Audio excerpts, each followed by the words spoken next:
Hello and welcome back for another episode of In Conversation with. Today we have with us Chris Wordsworth. He is the founder of Headway Tutors and he's also part of the Tutors Association. I'm really excited to hear all about his journey, how he got into tutoring and started Headway Tutors and what's next for him. So let's jump straight in. Just to start with, tell us a bit more about you and how did you get into tutoring? Sure. So my name's Chris. I run Headway Tutors, and I fell into tutoring very, very early on in the start of my educational journey. I had a friend who was living out in Costa Rica, and he said, "What are you doing, Chris?" I said, "Well, not a lot." He said, "Well, get yourself out here. I think you'd be good at teaching." And I thought, yeah, I'd never really sort of considered it. So I went out there for a couple of months and did my CELTA, which is like a English language qualification. And it was fantastic. I'd never really thought about becoming a teacher or anything like that, but a really, really intense month of learning, and then I was able to put it straight into practice. And that took me to Brazil for a year.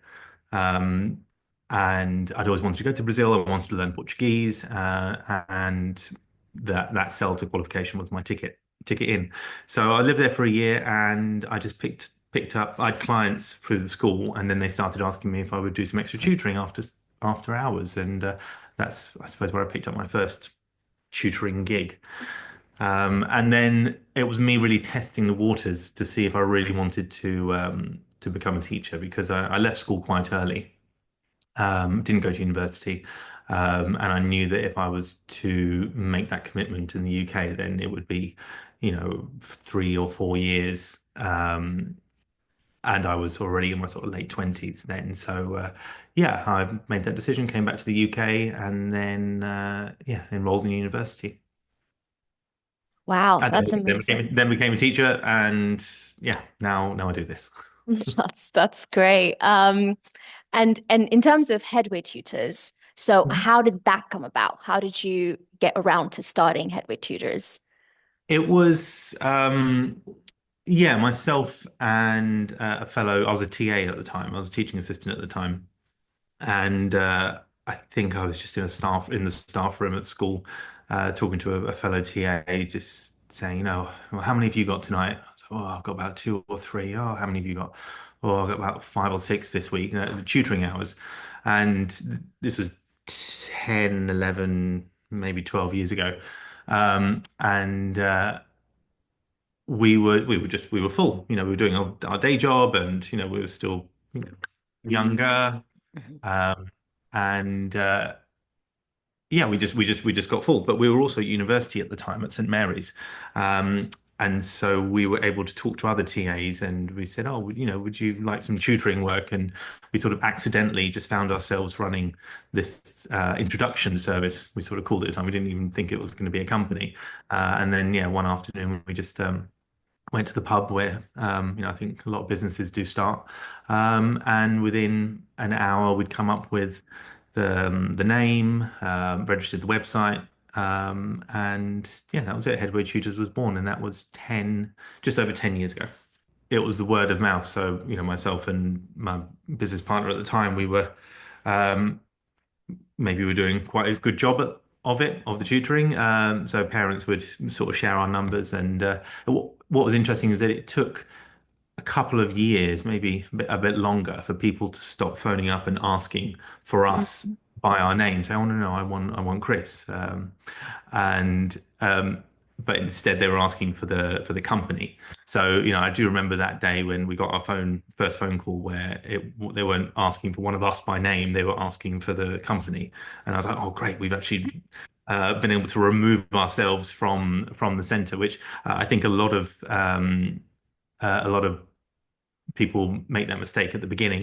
They accidentally put themselves in the center of the business, and then when they get to a certain size, it's really hard to remove yourself. So Mm. yeah, any a little tip there for anyone starting out. Try and put your brand in the middle of the Yep. company, at the beginning, and you're just the person on the outside, sort of pulling the strings. In terms of, obviously you start your company, it's all very new. What were some of the challenges that you faced when you first started that journey? The first mistake, the first learning curve was, I think, the quality of the tutors. Um, I right at the beginning, we obviously we always had the child at the center. Mm. Uh, but we were also trying to think, right, how can we deliver a service for quite, a reasonable cost for parents so that we'd appeal that because we knew we were trying to undercut some of our competitors who are out there. And I think, made the wrong assumption that if we find cheaper tutors, i.e. students, that was going to solve the problem because we could deliver tutoring um, an hour's worth of tutoring for a lower cost than some of the other businesses in the area. But we learned quite quickly that that model didn't suit our audience, our demographic, our where we were operating in West London. Um, they they weren't really price conscious; they were quality conscious, and it was also creating more problems and more headaches than it was worth. So after a year or so, we moved away from the recruiting student model to only working with qualified teachers. Because the thinking, the rationale behind that was you work with qualified teachers, parents don't question it. As soon as you sort of say, "Oh, they're a qualified teacher," they're a lot more receptive to that tutor. You don't have to sell them. Um, and we were also finding that somebody who was in the classroom every day, um, they were dealing with parents every day, so they knew how to manage the parent, the client, as well as doing a great job with the student. And as soon as we switched to that model, we ended up charging more, paying more, and just working with qualified teachers. That the level of not complaints, but the level of negative feedback from our parents went down considerably, and that's something we still do now. Um, we're not 100% qualified teachers, but I would say probably 80% of our tutors are have QTS, and then the rest of them are your subject specialists. Yeah. Amazing, amazing. And well, I did a bit of digging. I stalked you guys a little bit. Uh-oh. And no, it's all good stuff. It's great stuff. But I think one thing that I kind of looked at was your interview process for your tutors. It's very thorough. So in terms of your approach, could you share a little bit about the approach to building that tutor team and vetting them? Yeah. When we first started, we had like this vision of, oh, it's going to be great. We're going to spend our days just, uh, you know, helping students and talking to parents. And what we didn't realize is that business is predominantly a recruitment agency. Um, and we found ourselves, all we were doing all day long were interviews, and this was 10 years ago. So they were, we would sit ourselves in Costa or Cafe Nero for about 4 hours and just have this steady stream of people sitting down and doing the face-to-face interviews. Um, and with our backgrounds in schools, we were fully aware of what safer recruitment is. So we adopted that. We looked at it as if a school uses this process, then we should be using this process as well. Excuse me. So all of our tutors they have a face-to-face interview, whether that's remote now. Like I said, that was 10 years ago, so it was face-to-face, and now it's remote. They have a face-to-face interview.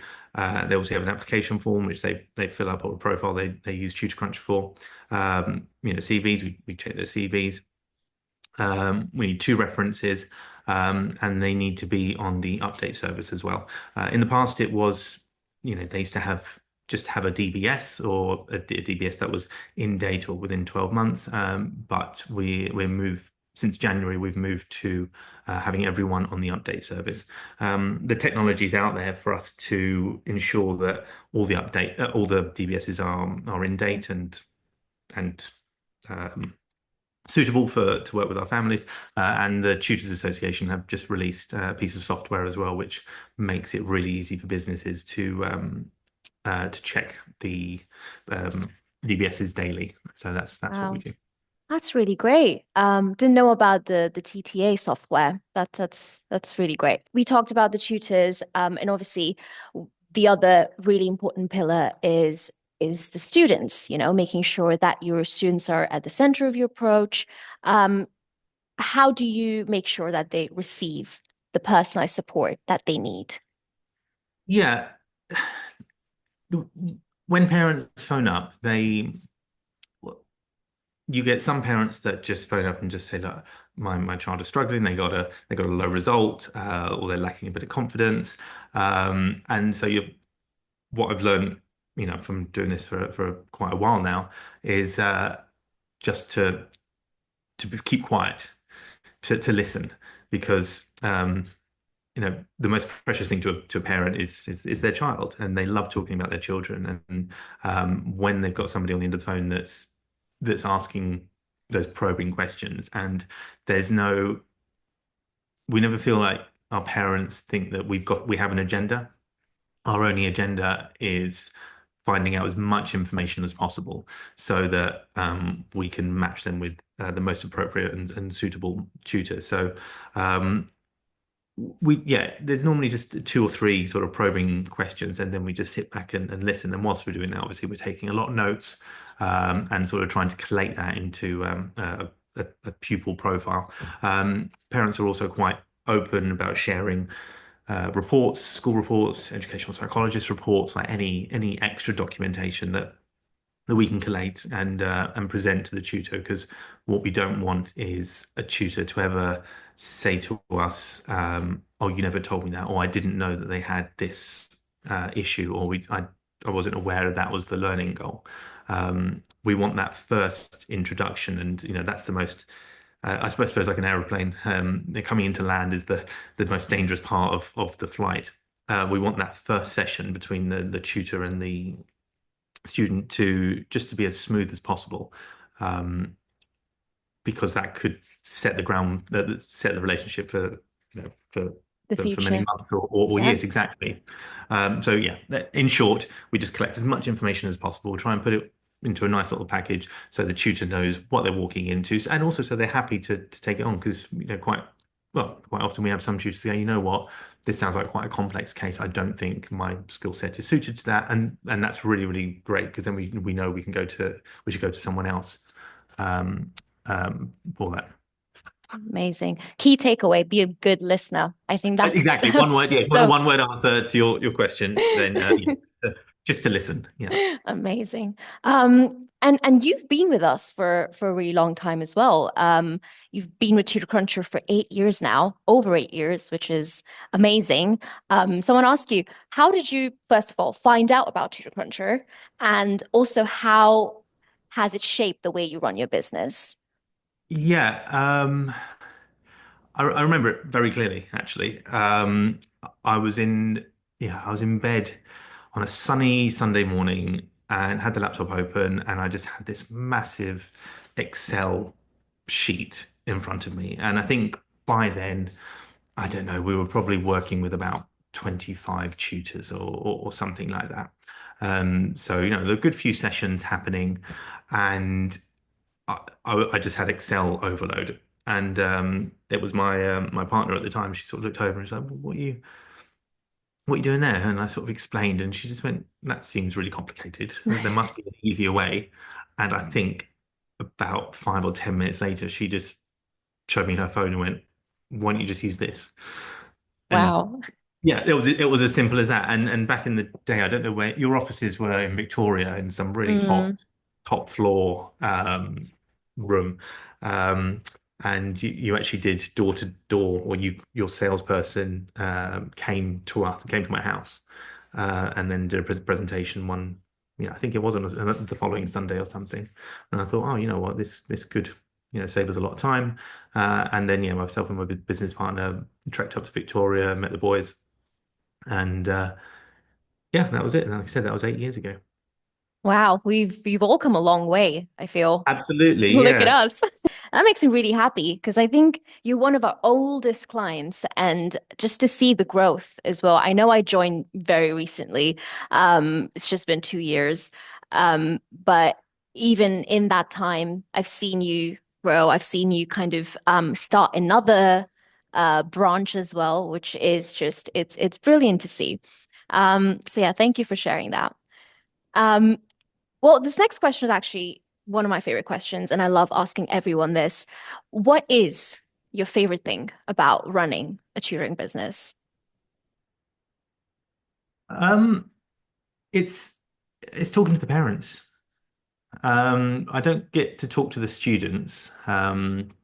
That which I'm a little bit envious of. That's always the tutors. So whenever we check in with the parents, sorry, check in with the tutors, I always ask them, what's so and so like? What's that person like? Are they shy? Are they yeah. Well, but that's definitely one of the best things. It's about um you never know when the phone rings or when you're calling an inquiry, you never know what their story is going to be. Um, I suppose the next best thing, and I suppose that comes with doing this for quite a while now, is the community that I'm now a part of.